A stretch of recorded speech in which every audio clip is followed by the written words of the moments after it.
What's up everybody, the moment has arrived. Polestar have revealed their performance SUV, the Polestar 3.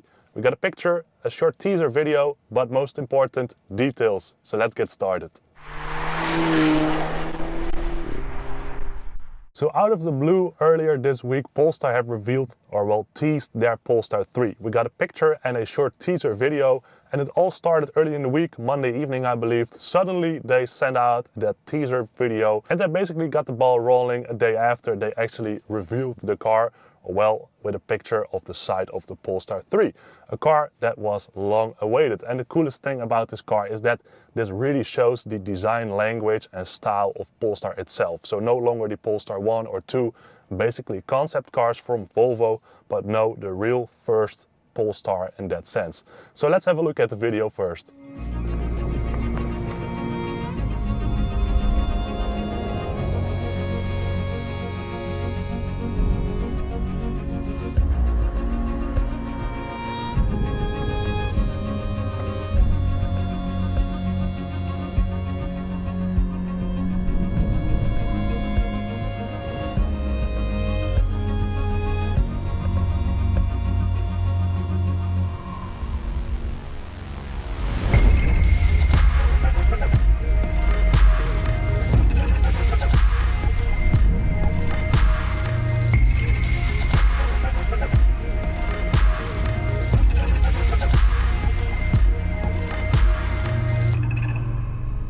So in this teaser video, we see the precept, we see the Polestar 3 with some elements that are not shown on the picture, but you know, it's an interesting one to see and just a real teaser. But the most interesting thing, of course, is the picture of the side of the car. So let's have a look, or a more detailed look at that picture. So here we go. And the first thing I notice is the open spoiler at the rear, which has quite some hangover actually.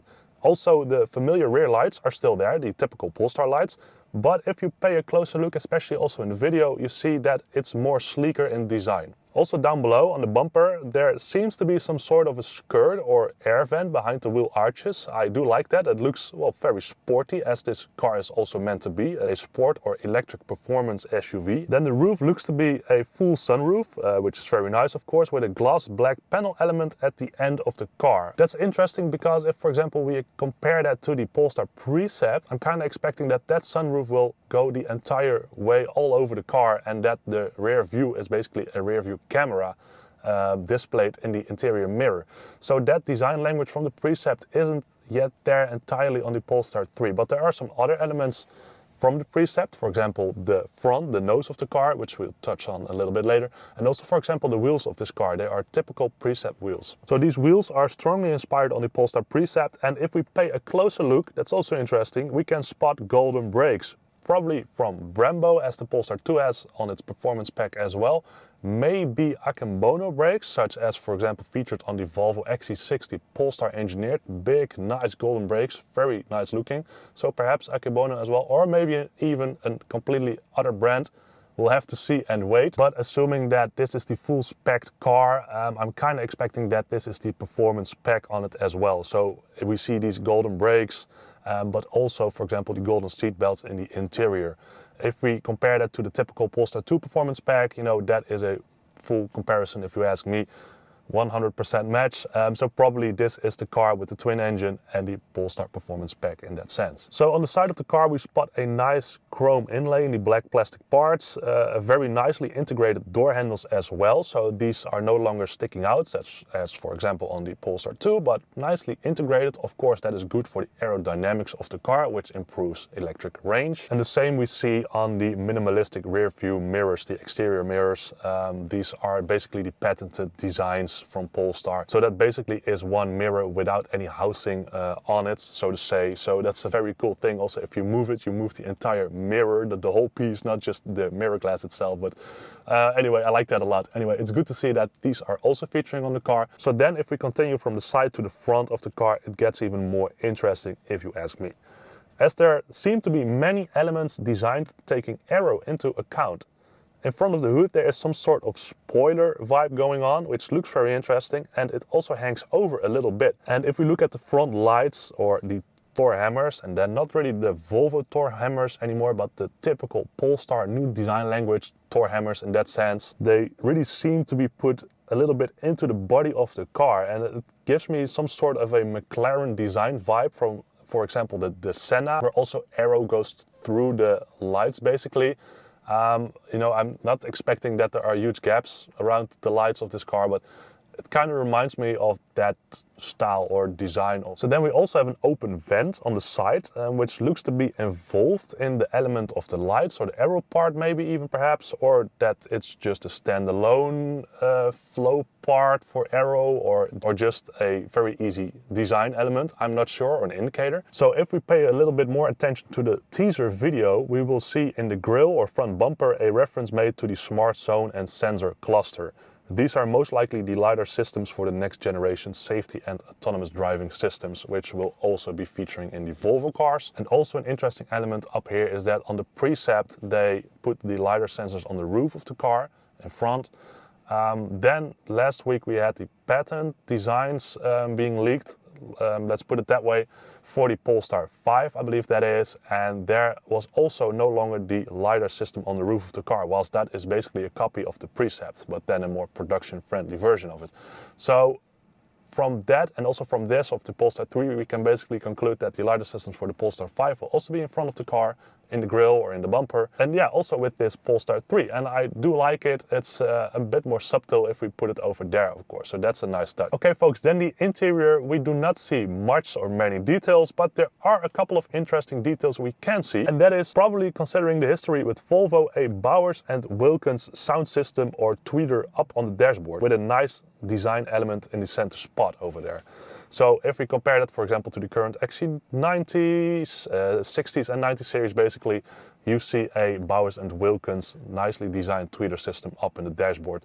I'm assuming that this is basically a copy or an update or a next version of that Bowers and Wilkins system up there in the dashboard. But maybe even more interesting is that little element next to it, and that is probably the head-up display. And if we compare the size of it to, for example, the tweeter, and if we take the current tweeter and speakers on the dashboard from Volvo into account, that is much bigger than the previous head-up display. So I'm kind of expecting that this head-up display is maybe even 4 times bigger than the current head-up displays from, for example, the 60s and the 90s series Volvo, and also probably has to do with the next generation safety technology from LiDAR in that sense.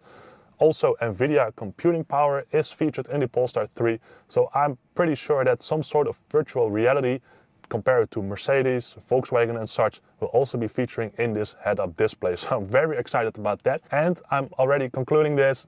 That will probably then also be featured on the next generation flagship Volvo, as the Polestar 3 and the next generation Volvo will most likely be brothers or cousins on technical base at least. Then we also got a couple of interesting details from the press release which came along with this picture and teaser video. Polestar states that the launch of this car marks the entrance into the highest margin and growth segment in the automotive industry, particularly in the United States. Hence, this car will also be produced in the United States and China as well. The United States, close to the biggest market, of course, and China, pretty obvious, as Volvo is over there, Lynk&Co, Polestar itself, its factory is over there as well. The whole Geely group is based in China, so of course there's lots of manufacturing power and resources for this car as well in China. Next is also awesome news, as they state that the Polestar 3 will offer, over time, autonomous highway piloting powered by the best-in-class LiDAR sensor from Luminar and centralized NVIDIA computing power. So this car will be a powerhouse of technology, and I am expecting that this first will feature on the cars in the United States, purely based on looking at Tesla, their autonomous driving cars, all kinds of piloting tests with Uber and self-driving cars in the United States. It's much more easier actually to do that over there and put that on your production car than it is, for example, in the European Union. But I'm happy that the cars will come with the hardware and preparations to be autonomous driving on highways, that is. But I'm expecting that that will also come over time to the European Union. So that is good news. They also state that the Polestar 3 will feature a dual motor setup with a large battery pack, which will be good for 600 kilometers WLTP, that is. So let's translate that to about 350 miles EPA, I'm expecting. 600 kilometers sounds very good. I was already expecting this, so that will most likely be a battery pack with more than 100 kilowatt hours of energy, so to say. But keep in mind, 600 kilometers plus WLTP.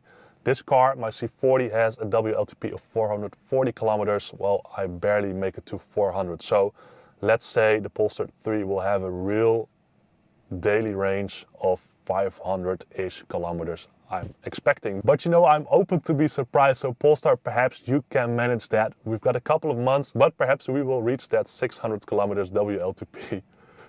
Let's see. Then some details on delivery times and production. Over here they state that the Polestar 3 will be fully revealed, or will have its real premiere in October this year, so just a couple of months away we are from that.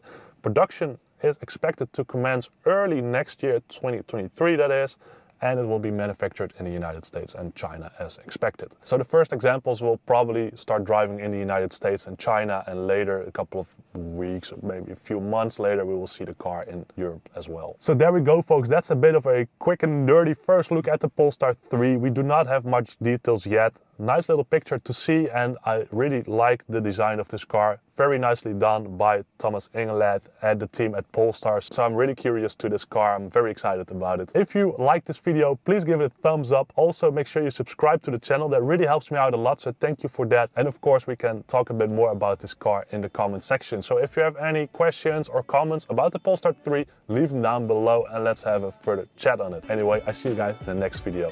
Bye bye.